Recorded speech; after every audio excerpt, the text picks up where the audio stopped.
màนี่ជាសភៅដែលខ្ញុំបានទិញនៅថ្ងៃទី2ជាដំណានហើយសភៅទី1មានចំណងជើងថាចិញ្ចៀនត្បូងមរកតដែលនិពន្ធដោយអ្នកនិពន្ធម៉ៅច័ន្ទរស្មីហើយនេះក៏ជាស្នាដៃថ្មីរបស់គាត់ផងដែរហើយសម្រាប់អ្នកដែលគាត់ចូលចិត្តអានប្រឡោមលោកអីហ្នឹងអាចសាកល្បងអានសភៅនេះបាន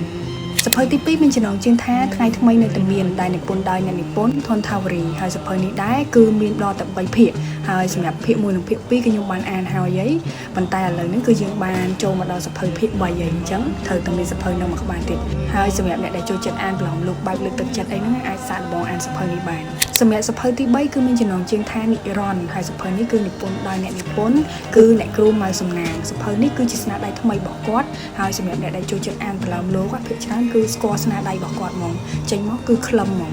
សភៅទី4មានចំណងជើងថាពាក្យថាស្រឡាញ់សភៅនេះគឺនិពន្ធដោយបងគង់ច័ន្ទវណ្ណេនហើយក៏មាន2ភាគដែរសម្រាប់អ្នកដែលអត់ទាន់អានភាគ1ទេអាចទៅអានសិនចាំយើងចាប់ផ្ដើមនៅភាគ2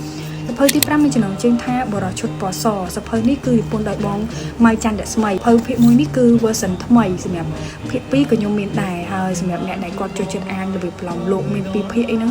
អាចអានសភៅនេះបានគឺចាប់អារម្មណ៍ខ្លាំងមែនទែនហើយសភៅទី6មានចំណងជើងថាបណ្ឌិតសភាយោធាអាមេរិកសភៅនេះគឺវិភាគទានពីខាងបងគុណចាប់នៀតដែលប្រែសម្រួលដោយបងឡាំលីមសម្រាប់អ្នកដែលចូលចិត្តអានបែបមេដឹកនាំឬក៏ទស្សនៈមេដឹកនាំអីហ្នឹងគឺសភៅនេះខ្ញុំ recommend មែនទែនសម្រាប់អ្នកដែលចង់វិភាគទានបណ្ឌិតសភាយោធាអាមេរិកអាចសាកល្បងយកចរិតមេតបនេះមកជាមួយគ្នាដោយសារតែពីក្បាលនេះគឺសិតតែខ្លឹមតាក់ទងជាមួយនឹងសិល្បៈនៃការដឹកនាំជាមួយនឹងទស្សនៈរបស់អ្នកដឹកនាំអីជាដើមហើយទាំងអស់នេះគឺជាសភៅដែលខ្ញុំបានទិញនៅថ្ងៃទិវាអំណាចផងដែរអញ្ចឹងសម្រាប់អ្នកទាំងអស់គ្នាតើបានទិញសភៅអីខ្លះអាចតម្លាក់ខាងក្រោមបានបាយបាយ